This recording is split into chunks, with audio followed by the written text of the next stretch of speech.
bisa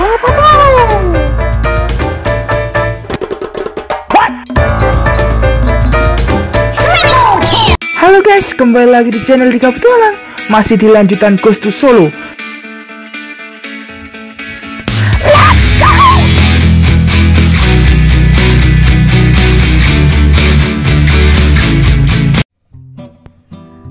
Oke guys, kita sudah berada di Sasana Sumewa. Di depan kita sudah ada Siti Inggil Utara, tepatnya di depan Keraton Surakarta Hadiningrat atau sebelah utara Keraton Surakarta Hadiningrat. Sebelumnya jangan lupa untuk berfoto dulu. Siti Inggil Binoto Waroto, Siti Inggil Lor, merupakan suatu kompleks yang dibangun di atas tanah yang lebih tinggi dari sekitarnya. Kompleks ini memiliki dua gerbang, satu sebelah utara yang disebut dengan Kori Wijil dan satu di sebelah selatan yang disebut dengan Kori Renteng. Pada tangga Siti Inggil sebelah utara terdapat sebuah batu yang digunakan sebagai tempat pemenggalan kepala Trunojoyo yang disebut dengan Selo Pemecat. Oke, akan kita lihat Denah Siti Inggil Lor Keraton Surakarta Hadiningrat. Adalah bangunan Siti Inggil atau disebut Kori Wijil pisan. Ini pendoponya teman-teman. Kori Wijil merupakan pintu masuk Siti Inggil sebelah utara yang terdiri dari susunan tangga berundak menghubungkan Siti Inggil dengan Sasana Sumewa. Biasanya pintu ini dibuka dengan menggunakan pagar besi pendek yang membentang dari arah timur ke barat, seperti foto tersebut. Pada salah satu anak tangga Siti Inggil ini terdapat batu yang digunakan untuk pemenggalan kepala Trunojoyo yang diberi nama Selo Pemecat. Nama Kori Wijil sendiri berasal dari kata Kori yang berarti pintu dan Wijil yang berarti keluar atau lahir. Pemberian nama ini mungkin saja maksudnya adalah apabila seorang ingin memiliki derajat yang tinggi, maka harus keluar dari kebiasaan buruk. Kemudian ada bangsal Marta Lutut, merupakan bangunan kecil di depan kompleks Siti Inggil di sebelah kanan Kori Wijil. Bangsal ini dulunya digunakan sebagai tempat untuk memeriksa dan ruang tunggu bagi orang yang akan menerima hadiah dari raja. Kata Marta Lutut berasal dari kata Marta yang berarti kesabaran dan lutut yang berarti sangat mencintai dan menyayangi. Itu ya teman-teman. Ada meriamnya.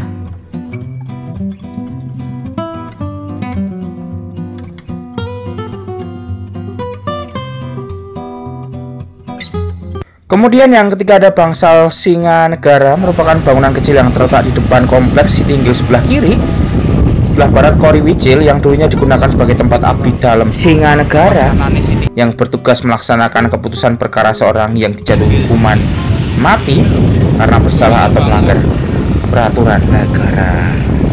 Kemudian ada bangsal Sewayana, merupakan bangunan terbesar yang ada di Siti Inggil, dibangun oleh Sunan Pakubuwono ke-10 pada tahun 1913 Masehi dan menjadi pendopo utama di kompleks ini. Pada zaman dahulu kala, orang yang bisa menghadap di bangsal ini hanya para kerabat dan orang penting saja.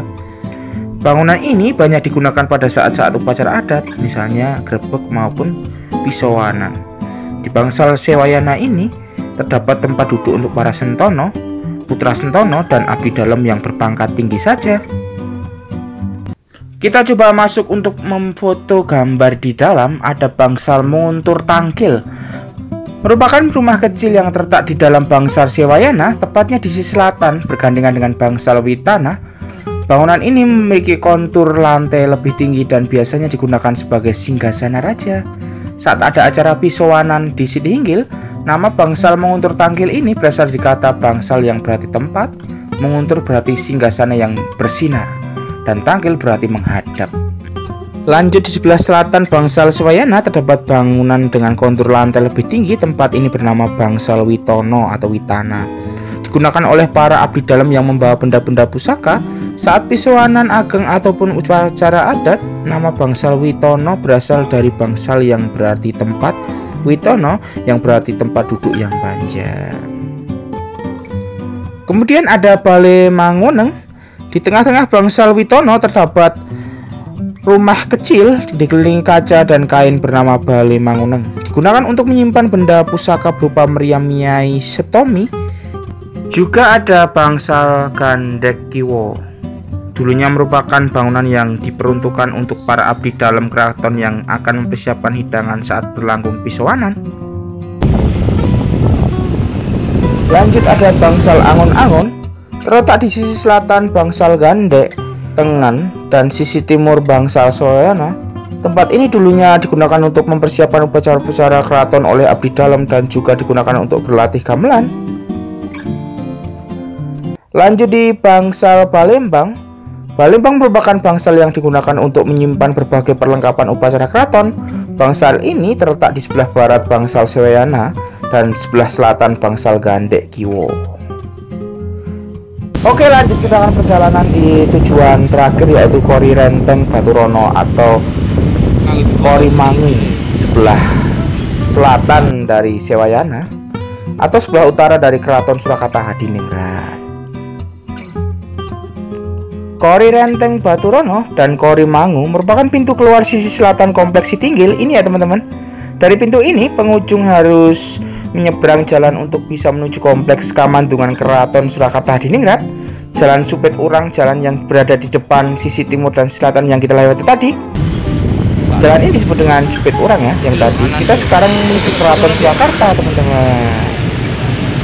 Keseruan kita di kompleks Sasana Sumewa atau lebih tepatnya di Sitinggil belakang Sasana Sumewa. Itu keseruan kita kali ini ya teman-teman. Jangan lupa untuk like, komen, dan subscribe-nya dan share ke teman-teman kalian. Tangan ke atas, tangan ke samping. Salam budaya, salam studi teman-teman.